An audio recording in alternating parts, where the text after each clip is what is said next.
and financing instruments for our country's power sector. On the economic outlook for the country, let me just say, globally, we always have to situate ourselves.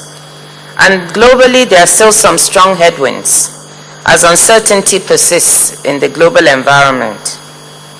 Our prospects in 2014 may be brighter than expected just 3 months ago, largely on account of some recovery in advanced countries that are our major trading partners like the US and the UK.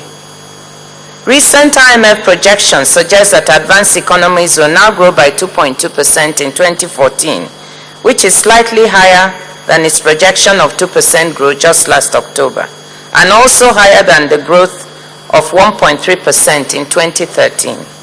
However, the IMF revised downwards its growth projections for advanced economies in 2015, and growth in major emerging markets like China is expected to slow down over the short to medium term. So in other words, we are not out of the woods yet. And what this means for Nigeria is that we really have to look inwards and work on every major sectoral reform that will position this economy to do the fundamental things of growing jobs, tackling social exclusion.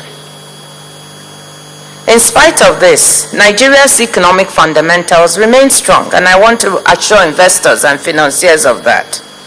GDP growth remained robust at 6.81% in the third quarter of 2013, and we still expect a 2013 growth when the figures come in to be about 6.5%. Even though, as I've said, we face challenges of inequality and exclusion.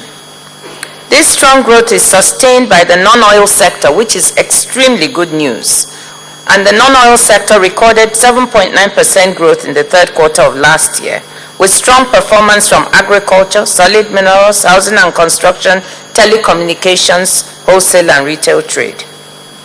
Projections for our economic growth by the IMF in 2014 are higher, substantially higher at 7.4%, which is one of the fastest growth rates in the world this year, and is above our own projections of 6.75% growth in 2014.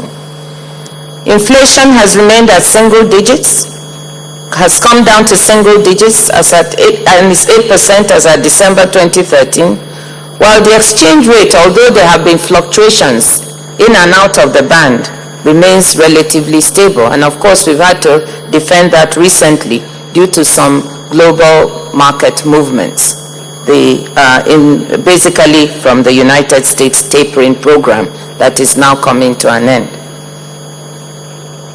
Our efforts to diversify our economy from dependence on oil is unlocking the potential for growth and job creation in key sectors like agriculture, where various government measures are already being implemented, solid minerals, and the housing sector, which Mr. President recently boosted through the launch of the National Mortgage Refinance Company, NMRC, which will work to provide mass housing and affordable mortgages for Nigerians. Work is currently underway to rebase our GDP, and with the current projected growth rate, this could make our economy the largest in sub-Saharan Africa within a few years. In other words, distinguished ladies and gentlemen, investors and financiers, this is a way of telling you that Nigeria is positioned as an economy to be reckoned with, and that this conference in which we're participating today gives you the unique opportunity to be here in Nigeria. As I always say, if you're not in Nigeria, you're not in Africa.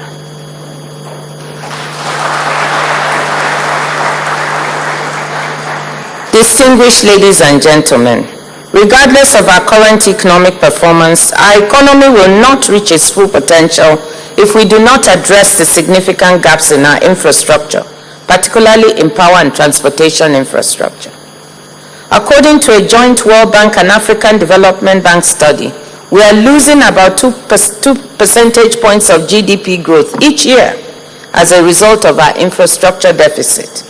And we need about $14.2 billion a year to bridge the infrastructure gap, with about $10.5 billion needed for federal infrastructure alone, whereas current spending is about $5.9 billion US. This is why the government developed the 30-year Nigerian Integrated Infrastructure Master Plan for accelerating infrastructure development in the country, with the aim of raising our stock of infrastructure from the current 35 to 40% of GDP to 70% by 2043. There is enormous potential for private sector investment.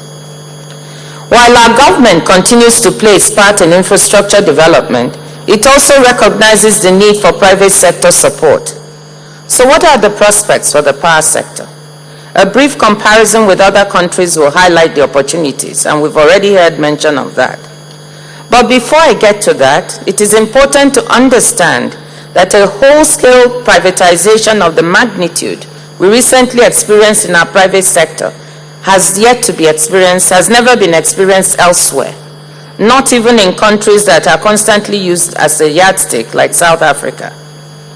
Given the absence of precedents or templates for such comprehensive and sweeping power sector reform before Nigerians, this administration has to be recognized for overseeing an outstandingly transparent transfer and transition of power assets from government ownership and operatorship to fully privatized entities, with a focus on massive improvement in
to make it easy to buy and pay for power at the retail level. Market-wise, as the electricity market evolves, it is very clear that the most urgent need is in capital investment to ensure steady growth in the quantity of energy available to Nigerians. A number of power purchase agreements are being negotiated with an increasing number of independent power producers under the bulk trader scheme. For the moment, it is clear that these IPPs will not be delivering energy to the national grid before the first quarter of 2017. This clearly indicates an urgent need to look at how to deliver energy more immediately, using the mechanism developed by the Nigerian Electricity Regulatory Commission through its embedded generation regulation framework.